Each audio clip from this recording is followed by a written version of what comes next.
So, hey, this is Chef Doll. I wanted to talk about hotels because I was a hotel chef. I love hotels. When I was in the industry, I worked in the industry before I started teaching, and I worked in 4-star hotels and resorts. My first hotel was at the Partridge Inn here in Augusta, Georgia. When I finished culinary school, I became the restaurant chef there and was there for about 2.5 years. It's a historic hotel, beautiful, beautiful hotel.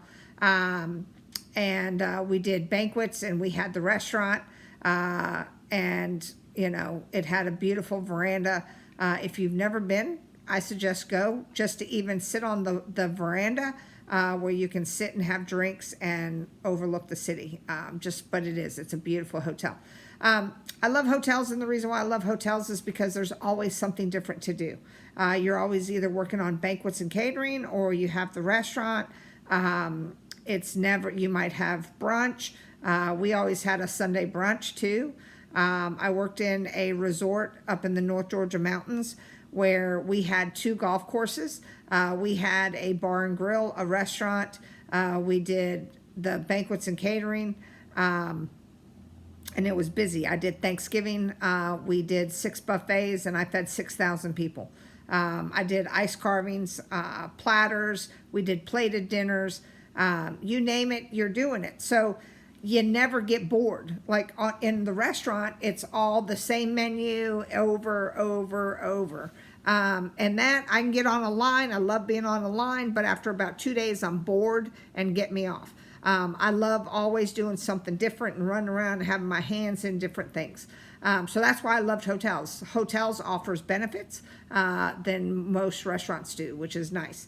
And you travel, you can go to if you're in a corporate hotel that has hotels all over the country, guess what? I can go stay for a very cheap price. Let's say I want to go to Hawaii. I could have gone and stayed in Hawaii when I was at the West End. So you have all these different things. My other hotel, the 4-star hotel, was in Atlanta. It was the Swiss Hotel, which was through Raffles International, which was based in Singapore. Beautiful, beautiful hotel. And we had a restaurant. We had banquets and catering. The banquets and catering, I did probably about 3,000 to 5,000 people was the biggest catered event that I did. We had a kosher kitchen that was a chain link fence that I could only get in there if the rabbi was there. I loved hotels. The downside is it's 365, 24/7. And you know what? If my breakfast cook called out, I'd get a phone call. Hey, your breakfast cook called out. And, for in-room dining. And you always have room service. It's nonstop. But I liked it. I thrived in that. And then I just kind of got burnt out on it, to be honest. But now, I get to do what I love and teach you guys. But hotels are great. They're franchises. It began in 1907 with the Ritz-Carlton. And, the nice thing about a franchise is again, I can move anywhere. It's the same thing when I worked for the Westin, which is Starwood Property, which is a franchise. So we had the Swiss Hotel. We had a pastry kitchen, and we did everything homemade. I had an executive pastry chef. He did all the danishes, the cakes, the pies, the ice cream. You name it, it was homemade. Everything was from scratch. And then the Westin came in, and it was a new management company, and they closed that kitchen down, and we got rid of the executive pastry chef, and they said, "Oh, this is the key lime pie that we order, and it's the same key lime pie that you can get at any of their hotels, and it comes in frozen." So the one thing, it's kind of like McDonald's, any of that. It's the same product wherever you go, which I'm not a big fan of. I'm not a big fan of open up a box. Where the Swiss Hotel, we did everything from scratch. If I had to do 1,500 coconut shrimp, I was skewering them, breading them. They were from scratch. We didn't order them. So corporate, so that's kind of the difference between the corporate and the franchise. You can, the benefit is, let's say I want to move to Georgia. I want to move to Germany. Guess what? See, where do we have any hotels there? Do they have any job openings? And they do. I can call them and put in an application, and boom, pretty much you got a job. If you're in good standing, you got a job. A lot of benefits. A lot of hotels, you know what, they might pay you to go back to school. They 401k, so you can do your retirement. So you have all of those things. When you're looking at hotels, you have it. The hotels really depends on how many beds it has, how many rooms it has. And there's some big hotels that they have 4, 5, 10 different restaurants. They have different outlets. So, everything is different with hotels. You've got small ones and you've got huge ones. But it's travel. Sunday nights were usually slow because that's when we would have people coming in and people were leaving, unless you had a corporate weekend or a wedding on the weekend, something like that. Sundays were usually dead because Mondays is when people were coming in. I did Thanksgiving. We did 6,000 people up at the resort. So that was crazy. Thanksgiving, I started cooking turkeys a week and a half in advance. It's you see so much when you're looking at hotels. You get to you get to do different things. Like I did ice carving. We would make gingerbread houses, big ones, for the foyer when you walk into the hotel. You would see this big gingerbread house. Hotels, that's my plug. I love hotels. I always have been a hotel person. But it will wear you out. And usually, you can have, it's usually management contracts who are running them, and who manage it. So when I was at the Swiss hotel, we had the management contract for 5 years, and they only had 5 Swiss hotels in the United States. It was owned by Raffles International that was based out of Singapore. And so now over in Asia, they had hundreds of hotels, but only in the United States, they only had 5. And the people who owned the hotel, they wanted somebody who had more brand in the United States. So that's when they brought in Starwood Property, which is the Westin. And so I worked for them. And again, it just changes things. Corporate's corporate. It takes away the uniqueness. But you have different classifications of hotels. You have the lodging. You have the AA Diamond Award. When you're looking at the different types and locations, you have the city clubs. Like if you go to Atlanta, there's some city hotels. They're big hotels. You have the resorts. Usually those are kind of tourism. Think of Disney as a resort. They've got resort hotels there, right? You have the airport hotel, which people will fly into a city to do business, and they'll stay in an airport hotel. Really doesn't have a lot of amenities to it. And then you have the Freeway Hotel. I'll never forget the Freeway Hotels. When we moved from Washington State to Augusta, I think we were in the car for about 5-6 days. And it was when HBO came out. It was back in '84.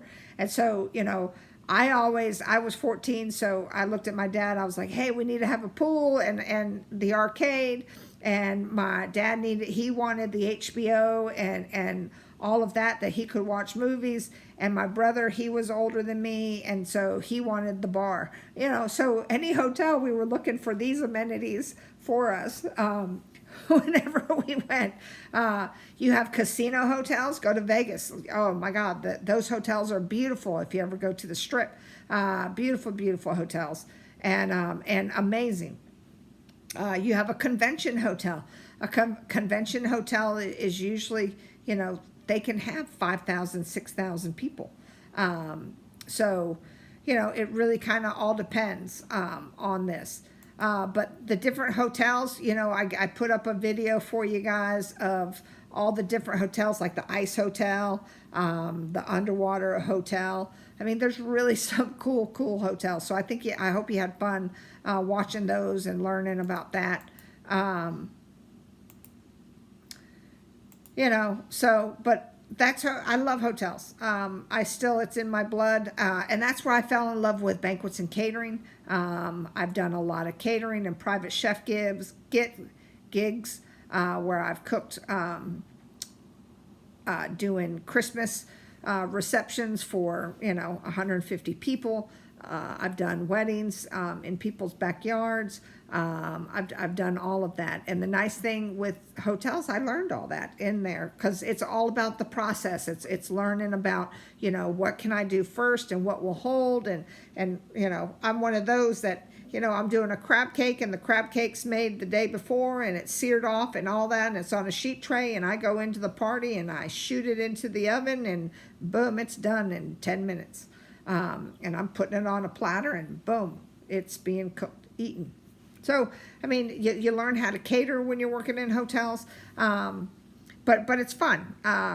You know, to me, there's always something to do, and you always got the big equipment to work with. Like we had the steam jacketed kettles and all that, which is fun, and I've always making homemade stocks. So, again, you know, this is an overview, so I kind of wanted to give you a little shout out to the hotels, because I love, for me, if I went to go do anything right now, I still would go back to the hotel industry. Hotels and country clubs are a lot alike. The only difference with a country club is if you go to a country club. I worked at Cherokee Town and Country Club up in Atlanta, and they were 10th in the nation. They were a nation-rated country club, and they had a town club and the country club.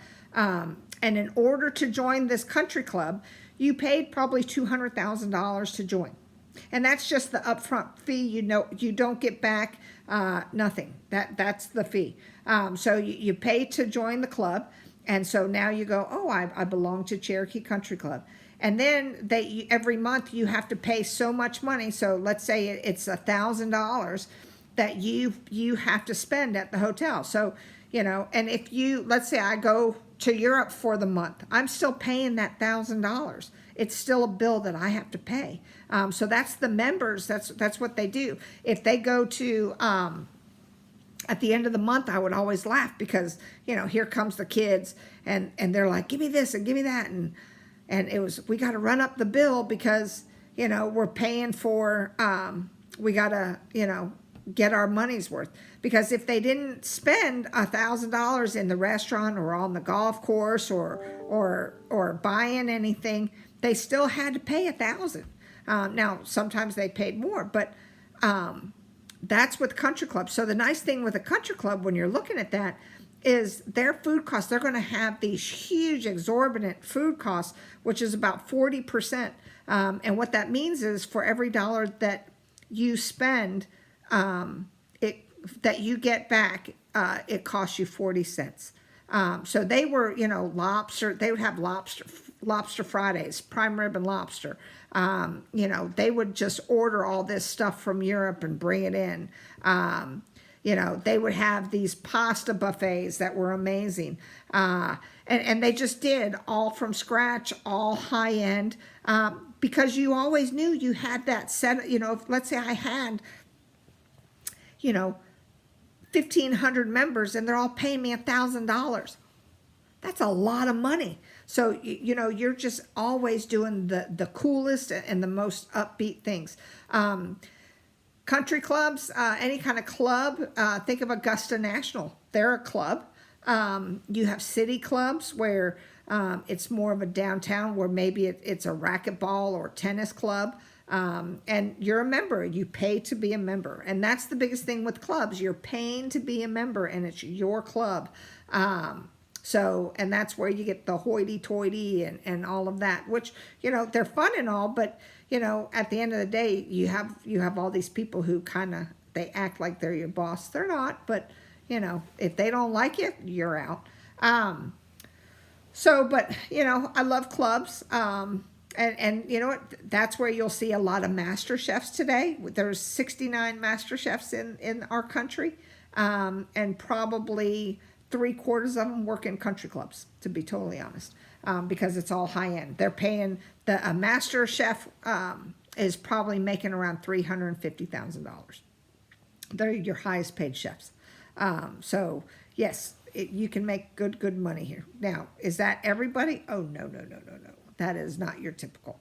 So, so yeah, so that's hotels and country clubs. All right, talk to you later. Bye.